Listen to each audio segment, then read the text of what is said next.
Hello everyone, welcome to channel. আমি অনুস্মিতা। আজ হচ্ছে পয়লা বৈশাখ। এইটি হচ্ছে পয়লা বৈশাখের দিনের সেকেন্ড পার্ট। তো আগের ভিডিওতে দেখেছেন আমার বাপি আর আমার পাপান এসেছিলো, আর এখন আসলো আমার এক ভাগ্নি। এই খেলনাগুলো আমার বাপি নিয়ে এসছে আমার মেয়ের জন্য। তো সেই ভাগ্নি চকলেট দিয়েছে, আর দেখেন আমার পাপান ওই পেয়ে ভুলে গেছে।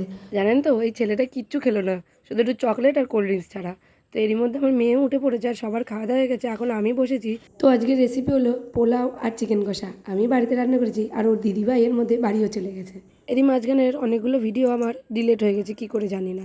তো এখন বিকেলবেলায় পাপান আর বাপি চলে যাচ্ছে, তো একটু সোনাইকেও রেডি করে নিয়ে বেরোলাম। এটা হলো আমাদের সামনের বাড়ির একটি মেয়ে, আর দেখেন উনি ওনার নাতি নাতনিকে নিয়ে দিব্যি হাঁটছে। আর এটি হলো ওর বাবার এক ফ্রেন্ডের মেয়ে, রাস্তায় দেখা হয়ে গেছিলো। আর এখানে দেখেন পাপান কিছু খায়নি বলে ওকে একটা মাজা কিনে দিয়েছে, আর আমরা একটা লিচি ডিম খেতে খেতে চলে আসলাম। আর সোনাই সব কেড়ে নিয়ে যাচ্ছে শুধু আমার হাত থেকে। তো সোনাই বাড়ি এসে ঘুমিয়ে গেছিলো। আর আগের ভিডিওতে দেখেছেন যে আমার পা কেটে গেছে, তাই এখন টিটিনাস দিতে নিয়ে যাচ্ছে ছোটদা। তো টিটিনাস দেওয়া হয়ে গেছে, আর বাড়ি এসে দেখি কি উঠে পড়েছে, ঠাম্মির সাথে বসে আছে। তো আমার মাসি এসেছিলো সন্ধ্যাবেলায় দেখা করতে, বাট মাসির শরীরটা ভালো নেই বলে আর ক্লিপগুলো নিইনি। ওর বাবা এসে গেছে, এখন দিতে যাচ্ছে। তো পয়লা বৈশাখের দিনটি সবাই কেমন করে কাটালেন কমেন্টে জানাবেন। ভালো লাগলে লাইক শেয়ার সাবস্ক্রাইব করবেন, আর আগের ভিডিওটি না দেখলে দেখে নেবেন।